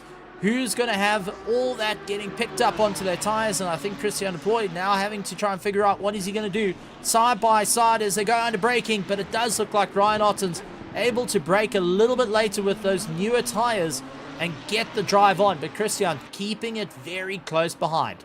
Daniel Rowe all over the back of Giovanni at the moment as they go side by side with one another, and Giovanni going out very, very wide. Has to be very, very cautious of that, because you can get a penalty awarded to you in a flash, and Daniel Rowe is just going to keep mounting the pressure on at this point as they battle out for third place. Both of them needing to do one more pit stop, both of them needing to break away from the cars behind, and you could see Giovanni is making it very difficult for Daniel Rowe to get past.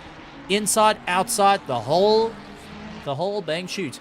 The guys are battling it out.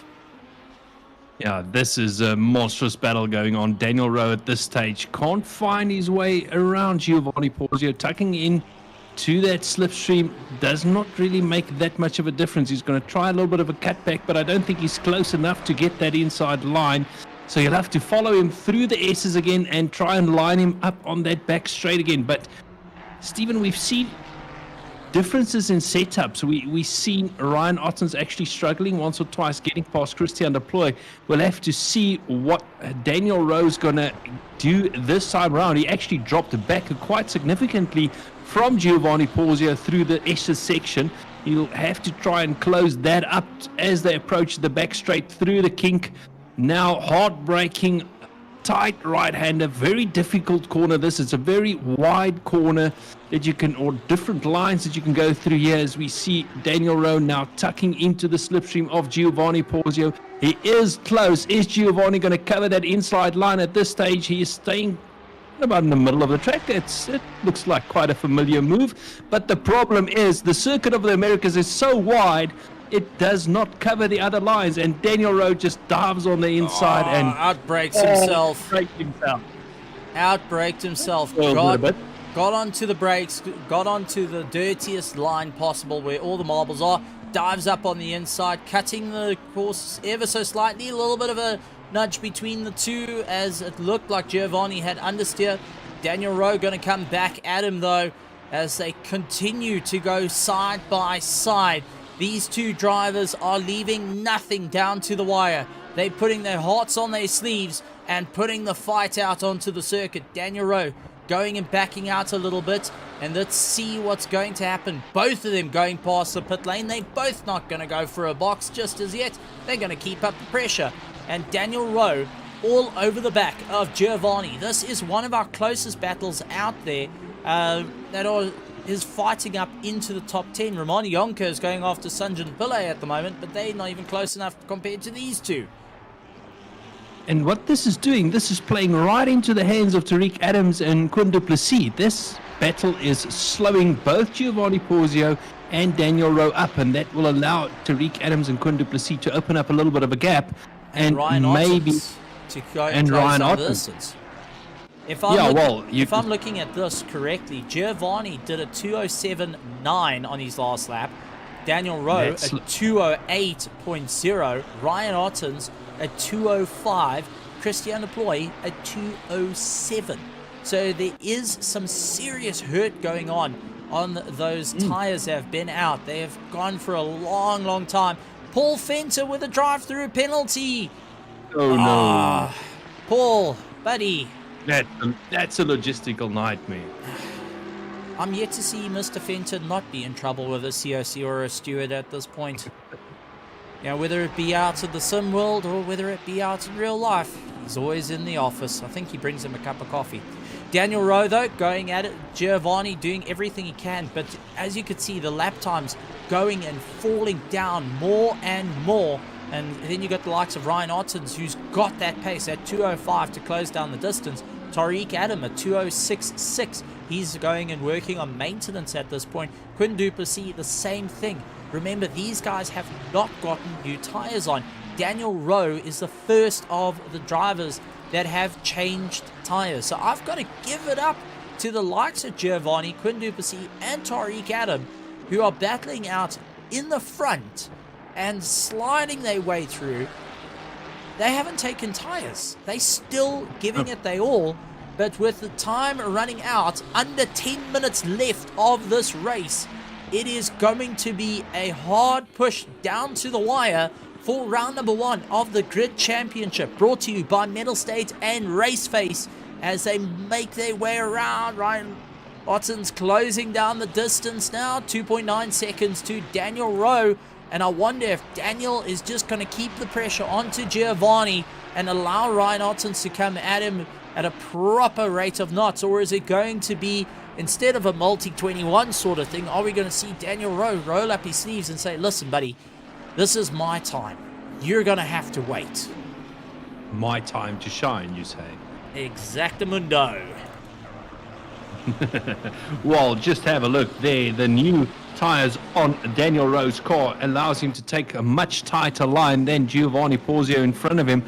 But I think, Stephen, Daniel Rowe is getting a bit frustrated behind Giovanni Porzio. He's got the pace on that Ferrari to run much quicker lap times, but he just can't seem to find his way past Giovanni Porzio.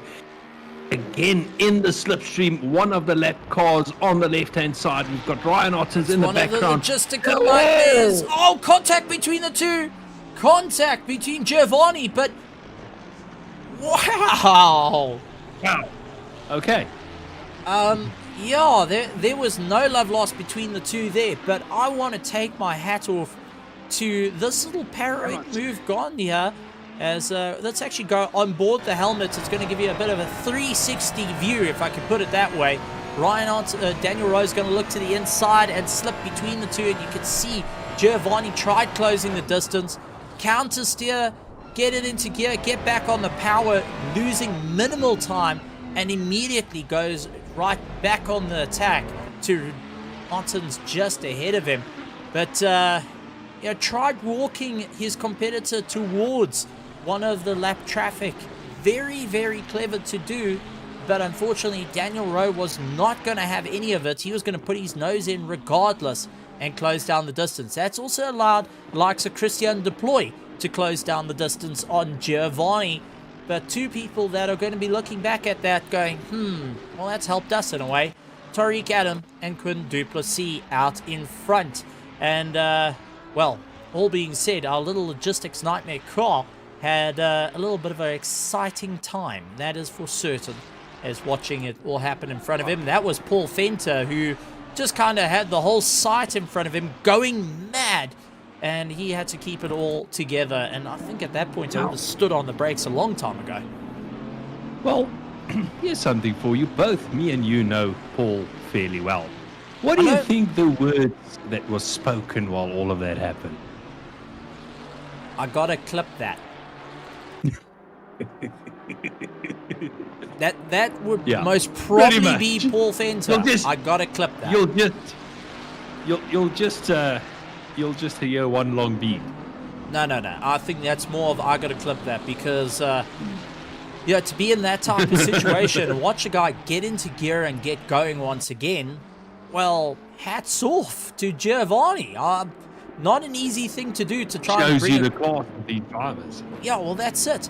And, take a look at Henry Mayer. He's got Andrik Sikkers all over the back of him as they're chasing down one of the ailing Mercedes. That was unfortunately one of the cars that landed up going and collecting the pit wall in pit lane. Well busy on the pit, well, sorting out the pit. So, Well, busy on the pit limiter. yeah, I mean, it got busy out there. That's for certain. That is for certain. But Daniel Rowe and Giovanni have come to blows, and Ryan Otten's managing to close down the distance. Not being part of that fight, but managing to utilize it to close it all down. Tariq Adam now coming in and out of the pits. And he has done his first pit stop. Quindupa C coming out of the pits. He's dropping down. That's allowed Daniel Rowe and Ryan Ottens to get the jump on him. As we also see Grant Sebastian trying to make his way around. Gets past Quindupa C. And Giovanni right onto the back of him. So all drivers from 1st to 11th are still to do their one pit stop. They got 3 minutes and 50 seconds. Ooh, this is going to be close. Does that mean they're going to pit shortly? They've got one lap. They have literally got one. Oh, Giovanni goes and sends it up on the inside of Quindupa C. Wasn't able to make it, but he is properly coming back with the fight. They've got about 1.5 laps to make it work. I would say one lap. Bank it on that, because you really don't want to try and leave it to chance. As Quindupa C opening the door, tries to go for a cutback, drives over the curb and completely make that time. And Grant Sebastian, he's also gone off circuit and allowed Christian Deploy to go around him. So, yeah, Grant Sebastian saying, I'm getting right out of the way of this fight because this is turning into one big one. Giovanni locking down that inside line, and you've got to see the likes of Quindupa C going to go around the outside. Is he going to try his best? Oh, side by side between the two. There's no contact there, but at the same time, you wouldn't be able to fit a piece of paper even if you tried. But these two are having an absolute great race against one another. And Christian Deploy now getting involved, and Quindupa C looking in his front windscreen and his rear window will be seeing two Genesis Esports cars all over the back of him, going to giving him a rough time as they battle their way around the circuit. This is going to be a proper race to the wire. Ryan Otten's pulling into the pits, so he is now getting himself sorted. Both Genesis cars of Giovanni and Christian Deploy driving into the pits. They're getting themselves sorted. Quindupa C, though, left out in second place with Daniel Rowe out in first. Daniel Rowe hasn't done his pit stops, and take a look at my timing screen. Daniel Rowe, Quindupa C, Giovanni. There's Tariq Adam. Close. So my system seems to be a little bit out of sync. Well, I hope it's out of sync, because I'm going by the game itself on this one, because my one says Tariq Adam is lying in 27th place, which I don't believe, but Tariq Adam is in third. He has completed all his pit stops. Ryan Ottens is the guy he has to keep an eye out for. So there is Ryan Ottens in fourth place. Yep, timing screen getting back together and sorting his life out. Thank you. I was sweating there for Tariq Adam. I think this is definitely going to be a race for the ages for all the drivers. Guys frantically doing their final pit stops to get it over and done with. And it only leaves Daniel Rowe and Quindupa C to do the pit stops. Everyone else, though, has got 1 minute and 52 seconds to go and blast around the circuit. But Daniel Rowe and Quindupa C have only got 44 seconds left to get in the box and do their pit stop. Have they left it too late? Are they going to be close enough to the pit lane to make this work? Oh, Daniel Rowe's going to try. He's going to try. It's 20 seconds. 3 seconds. Oh, he's trying his best. This is Daniel, you best hook it in the box fast, buddy. You got to hook it in the box. Yeah. He's going to try. 12. Where's Quindupa C? 10, 9, 8. I don't think he's going to make it. 7. He's going to make it. He's going to try. He is gonna try. They both in the pit lane. All right, man. The leader is on the final lap. All right. Wow. Well, pit lane. The window is now closed. Pit lane now closed. Were they in the box in time? Tariq Adam, though, will be coming across the line. Daniel Rowe has done it with 3 seconds. He managed to get it in the box, but Tariq Adam now coming around the final corner, and Daniel Rowe still trying to get off that pit limiter. I think Tariq This is Adam gonna might be have close. it. It's going to be a race up to the wire. Daniel Rowe losing it out. Tariq Adam getting first place back. Daniel Rowe, miscalculation right down to the wire. Does drop him into second place. Ryan Ottens getting past Quinn Duplessis, who also got in the box by 3 seconds. Woo! My word. Christian Deploy now closing down. He in 5th place with Daniel Demetrius Petro closing in 6th. 7th, Ronaldo Boersma, Johan van der Merwe, Giovanni Porzero, and Mahiath Musa into the top 10 with 1 lap to go. It is a race on the wire. Down 17th and 18th, though, is Ramona Yonka and Sanjan Pillay, and it does look like Ramona Yonka is sick and tired of seeing the rear of a Ferrari. He wants to try and get past as quick as possible. Up further ahead of them, 14th and 13th place, Ulrich Sichers and Henry Mayer are going to do battle with one another. It does look like Henry Mayer, going a little bit late onto the brakes, was able to get a little bit ahead, but Sichers for that EG Hybrid Academy Ferrari having a great run as they charge their way through. Very, very close racing. Still lots on the line. Ryan Ottens right onto the back of Daniel Rowe is going to be pushing to try and get past. Quinn Duplessis has got Christian Deploy back at him. And let's see if he'll be able to close down the distance. But our leader at the moment, Tariq Adam, only a few corners to go. But I see Ryan Ottens managed to get past Daniel Rowe. And Daniel Rowe, I think, at that point just couldn't deal with the outright raw pace Ryan Ottens had at the moment.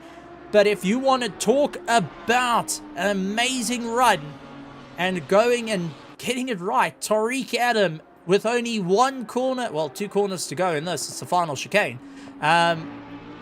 For the Genesis Esports team, Tariq Adam, world-class drive, taking checkered flag for round 1 of the Grid Championship, brought to you by Mettlestate. That's the way to kick it off. Then you have got Ryan Ottens finishing up in 2nd place with Daniel Rowe in 3rd. Quinn Duplessis managing just to keep ahead of Christian Deploy out in 5th. 6th is going to be Daniel Demetrius Petro. Ronaldo Boersma is coming around. Johan van der Merwe is doing everything he can. He'll finish up in 8th. 9th is Giovanni Porzero. When we got Mahiath Musa, he's ahead of Bago Krobler, but Bago's got a problem as Christopher Adloff is right behind him. Henry Mayer has got Ulrich Sichers. This is going to be a battle down to the wire. I don't think Bago is going to have too much of a problem. Christopher Adloff not getting a drive he needs, gets a little bit squirrely, but nothing can be said about that with Henry Mayer and Sichers battling right the way through. Ulrich's going to get on the gas, try his best, but finishing out in 14th as they come across the line. SES Days in 15th, Nicholas Manuel, Sanjan Pillay, Ramona Yonka, Werner Skuman, and Sanjan Pillay actually losing it right at the line. Ramona Yonka beating out Sanjan Pillay. So 17th is Ramona Yonka, Sanjan Pillay, Werner Skuman, Fleming Bauer, Vincent Nell in 21st, Justin Lotus taking 22nd, 23rd, Leclerc Basson, Eric Kirstein, AJ de Kock, Jonas Kraling, Grant Sebastian, Paul Fenter, Andre Soradio in 29th, 30th, Cameron de Bastos, Jude Neville, Jamie Reese, and the likes of Jean Viviers rounding out our field for round number 1 of the Grid Championship. And I think I'm about to lose my voice. Oh, well done. Well, Stephen, I'm going to say it. Well played, Tariq Adams. Well played. He drove the long race, did not take new tires. He looked, and it paid off in the end. Daniel Rowe and Ryan Ottens, monster drives from 2 of them. They did a bit of a tandem drive, information flying, fitted those new tires, tried making up the time, but Giovanni Porzio spoiled those, and he took the fight to them on old tires, and he held them back. I've got to point out the racing was incredible, and we talk about the drivers and the teams stepping it up, well, I think it has been stepped up. This, by far, has been a phenomenal jump for the Grid Championship Season 4. And I've got to say, it's just phenomenal to see it. So while we're going and talking about it, there's a bit of highlights of all the action that we've just witnessed. An hour and 20 minutes of round number 1 here at Circuit of America. And as you pointed out, great racing all round. But that being said, a lot of the guys are going to be quickly, frantically turning their stuff off because we do have load shedding that coming into play. But big thank you to you guys out over at Mettlestate in the grandstands and also out at RaceFace. But that being said, gentlemen, let's talk about what's to come for the amazing time here at RaceFace and also at Mettlestate. So coming up this August, we have got new cups in the winter season. Go and take a look at the weekly cups that is set by the likes of Mettlestate and Urban X Connect. They have got some phenomenal competitions online, whether you like Call of Duty Mobile, League of Legends, Rocket League, Fortnite, and so much more. Go and take a look at it. And also, you score a chance to get into the prize pool of 1,000 Rand that you can actually win weekly. I mean, that's something that you really want to go for. So get your fingers ready and get having a bit of fun over at Mettlestate.com. Then coming up for RaceFace, round 4, we got Silverstone on the 15th of August for our F1 2023, which has really ramped it up. And I can't wait to see what the guys are going to do. Some phenomenal racing has been going on for them. And they've really been putting on a phenomenal show. Lots of drivers very, very interested in F1 2023. Then we move on to next week with the 15th of August. We have got round 2 of Laguna Seca in the TCR cars. We heard talking about them earlier, Yaneman. Laguna Seca going to be a difficult circuit. 2 20-minute heats that the drivers are going to have to race around. A free track with only the paid car. Well, and open setups for the guys to have a bit of fun out there. Does give a little bit of room to make a move. Yeah, absolutely. Nothing more fun than understeering front-wheel drive, touring cars, door-to-door, mirrors flying everywhere. I love that kind of racing. It's absolutely phenomenal stuff. And going further down the order, we have next week our RaceFace GT3 Sprint Series Season 10, Round 3 at Silverstone on the 16th. So go and be there for Round 3 at Silverstone. The guys are ready to go and have a huge amount of fun. I think it's going to be absolutely incredible. And considering what we just saw tonight, I don't think I'm going to have a restful weekend because there is so much going on. Also happening next week, we do have the Grid Championship. Round 2 will be happening at Silverstone on the 17th of August. And if tonight is to anything to go by, I think we're in for a great season for the Grid Championship Season 4, brought to you by RaceFace and Mettlestate. Absolutely, Stephen. Looking forward to Silverstone. I think it's going to be another crackover round. Fast-flowing circuit. Passing sometimes difficult around there. But I think it's going to be another very close race. And then we have got our Automobilista 2 F1 going out also around Silverstone because we can't get enough of the English track as the guys are looking to have a great bit of fun following the F1 2023 calendar. That's also being with our RaceFace F1 series. So keep an eye out on Automobilista for a bit of open wheel action. And then moving on to the week after, 22nd of August, round 2, Laguna Seca, 4-hour RaceFace F4 Season 1. 2 20-minute heats once again. And a fixed setup with some open wheel racing. And it's absolutely phenomenal. But ladies and gentlemen, also keep an eye out on the RaceFace YouTube channel, as we do have our recap of all the racing that is going on during the weeks. We have a weekly recap brought to you by Yaneman and myself, so we do apologize for any psychological harm. Just And we're not paying for any psychological help. But also, guys, ladies and gentlemen, go and take a look over at twitch.tv/Mettlestate to go and watch all the amazing competitions online. Go and take a look at Mettlestate out on YouTube. They've got some fantastic content. They were actually racing scooters this week, believe it or not. So keep an eye out on that. That was a bit of fun to go and see the guys do. Maybe we'll get joined in and I'll bring some aerodynamic cardboard for that one. Challenge you, Mettlestate. RaceFace first, Mettlestate on scooters. Let's go. So that's fun. I think it's going to be brilliant. So challenge has been put out there, but go and take a look. They've got lots of interesting stuff going on, including VR and so much more over at RaceFace. So we've got plenty of action. So make sure you hit the subscribe button and the bell notification icon out on YouTube. Also hit the follow and subscribe out on Twitch for everything that's going on. Yellowman, great racing, great time, and some great vibes from all the teams. Also, I gotta say, I love the guys bantering with us. It's phenomenal to see the grandstands getting involved, and well, it's always nice to have them rib you once or twice. Oh, I love it. And as I said, we special. But commentating now for the week is done, Stephen. It's now me and your time to shine. So we'll go and have some racing this weekend. Yep, racing and going through the recap because there is a lot to go and recap on. Wait until next week. That's it. So keep an eye out. First. Yeah, racing first. But keep an eye out on all the social medias out at Mettlestate and RaceFace out on Facebook, Instagram, Twitter, and the likes. Also, head over to the Discords over at Mettlestate and RaceFace to go and get involved with the competitions and also chats that are happening. But ladies and gentlemen, boys and girls, thank you for joining us this evening. Thank you for inviting us into your houses and going and saying, listen, here's a cool drink, sit on the couch, let us talk your ear off. And like always, I'd like to say good morning, good afternoon, good evening, and good night, everybody. Good night, everyone.